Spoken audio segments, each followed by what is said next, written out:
Welcome back. Always a very sad story, but always at least positive outcomes from the SPCA this time of year. Some animals are left on their own as their owners go on holiday. Some then even escape in search of food and also sometimes just simply company. And sadly, some of them, far too many of them, die of hunger. The SPCA is calling on animal owners to find alternative accommodation for their pets while they are away. Well, let's unpack the issues the SPCA has been dealing with this year during COVID-19, but also as we head into this key period for them of the festive and New Year's season. It's a pleasure to welcome to ENCA, the organisation's Keshvi, Nair. Keshvi, hello to you. It's good to speak to the SPCA. I haven't in some time. We'll talk about New Year's and Christmas in just a moment. Just COVID-19, how has that affected your guys' management of animals and supporting those animals in distress? Well, first and foremost, we operated as essential workers, so we were fully operational from the get-go. Cruelty, unfortunately, doesn't really ever stop. So we still continued with our normal work. We still did cruelty complaints. Our shelters were still open to animals that were brought in. And at the beginning of the pandemic, when it started to become an outbreak, especially here in SA, we did see that a lot of animals were being brought in, and well, I think that's because maybe people thought that they can get it from their pets. So we did see quite an influx of animals coming in then. The other thing is, when people went away for lockdown, so when the lockdown was announced, a lot of people went to their family members or to another province or to different places to be with their family during lockdown, and that resulted in quite a few animals being abandoned during the lockdown. So we had to deal with that as well. And the other thing with the pandemic as a whole is we depend heavily on the public for donations, and now obviously with a lot of people losing their jobs and things being very expensive, things being very tough for everyone. We also took a knock, not only National Council, but I would imagine all of the societies across the country, because people couldn't really support us anymore with how the pandemic affected them. So let's then talk about just how difficult a season this is going to be now for the SPCA. In a good year, Christmas and New Year's is a difficult time off the back of all the support that you say you've lost due to a lack of income, a lack of donations, an influx of animals.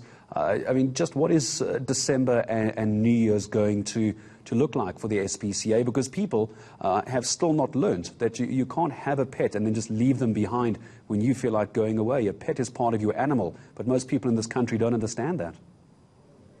100%. So again, even during this time, the festive season and New Year, we're still fully operational. We're working on Christmas Day, on New Year's Day, when everybody is at home. And I think, one of the major issues that we deal with is the fact that people do go away for the festive season, for New Year's as well, and they leave their pets behind, which is, abandonment is actually, it's a crime under the Animals Protection Act. And, leaving just a large amount of food and water is I don't think it's fair on the animal. I think people should consider, animals have feelings too. They're sentient beings. And a lot of them do get attached to their owners. And you can imagine what that animal goes through, wondering where their owner is and when that person will be back. So, what we say to people when they are going away is, if you can't take your pet with you, there are hotels, there are places that allow for you to bring your pet with. But if you can't do that, then we suggest, putting the animal into a boarding kennel or at the SPCA. So there are many shelters out there that offer boarding. The SPCA is one of them. Or if you can't put them there, then leave them with somebody responsible, somebody that you trust, and preferably somebody that they know as well. To either stay with that person or for that person to come and check on them. Keshvi, just to make sure. Forgive me, Keshvi, we're looking at some of the visuals. This is always heartbreaking when we show these visuals of these dogs in their kennels, in their cages. It's obviously a reality for you. You're very used to it. But for those of us who don't come to the SPCA, it breaks your heart, doesn't it, when you see these dogs be behind these bars, essentially. Talk to me about adoption quickly. Someone might be watching this. There's the visuals again. Someone might be watching this and go, actually, it might be time for a furry friend in our family. How easy is it to adopt from a cost perspective? Can someone just walk into an SPCA and walk out with a four-legged friend? No, no, definitely not. I think let me start by saying that I know that a lot of people look at animals at the SPCA or at any animal welfare shelter for that matter, and think, oh shame, it's really horrible to be. Then it is. We want animals to go to loving homes, but as an inspector, we've seen far worse, and I think people need to consider where that animal came from and what situation they were removed from. So yeah, it's yeah. And no, you can't. It's not easy to just go into an SPCA and just walk out with an animal. It doesn't work like that. So the prices vary according to every society, but the procedure is normally the same. So you go in, you have to physically meet the animal, you have to see, whether this animal is a fit for you. If you're adopting a dog and you have another dog, you have to bring your dog in to meet the dog at the SPCA to make sure that they are compatible and they're not going to fight. That they're going to be okay together. Thereafter, you can fill in an application form. You'll have to attach your ID, your proof of res. If you're living if you're renting somewhere, you'd need permission from the landlord. If you're in an estate, you'd need a body corporate letter. So there's a few documents that you need to bring along with you, but you can call your local SPCA just to give you the full list. Thereafter, an inspector will come to your property, so we'll give you a call.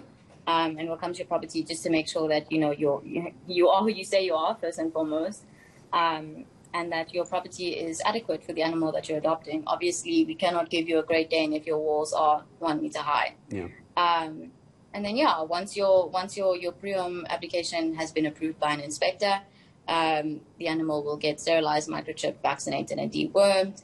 And then you'll get a call to come and pet your dog. So you can't just go in and okay, good to hear. That's good to hear. As cute as it sounds, you can't just walk in and walk out with a fluffy friend. I'm glad all the checks are being done. A final question to you, Keshvi, before I say goodbye to you in the next minute or so. Let's talk about the problem child for SPCA and the pets. We all know it's coming. It's the 31st of December, New Year's Eve, and the fireworks that are not supposed to go off, yet miraculously somehow people are getting their hands on these things still, despite the laws in the country. What are we telling owners this year? I have 5 cats. I've already got a plan. I'm that cat person. I've got 5 cats. I've already got a plan as to what I'm going to do. But what's some of just a quick piece of practical advice that you can give people who own pets who are probably going to experience distressed animals on New Year's Eve? What can you give it? What advice have you got? Okay, well, the onus actually falls on the onus. The responsibility falls on the owner. So if you know that you have a pet, and we all know, we know it, you know it, that the fireworks are going to happen around festive and New Year. I think the important thing is to try and stay home with your pet wherever possible. Try and stay home with them. Don't go out. And while your pet is at home, make sure that your windows and doors are closed, close the curtains, put on a TV or the radio so that it muffles out the loud bangs and it's more familiar sounds for the animal. If you know that you have a particularly jittery animal or an animal that scares easily, talk to your vet beforehand about getting calming medication. Another thing that you can do is to ensure that your animal is microchipped. Because obviously with the loud bangs and things like that and the animals getting frightened, that's where you see, animals jumping the windows and running away and trying to find a place to hide. And so, your animal may very well end up at somebody else's house or at a vet or at the SPCA, and if they have a microchip, it just makes it that much easier for us to return your pet back to you. Yes. It really does. Keshvi, I'm going to wish you all the best, you and the SPCA around the country. You do wonderful work. All the best for the festive season and joining us here on ENCA.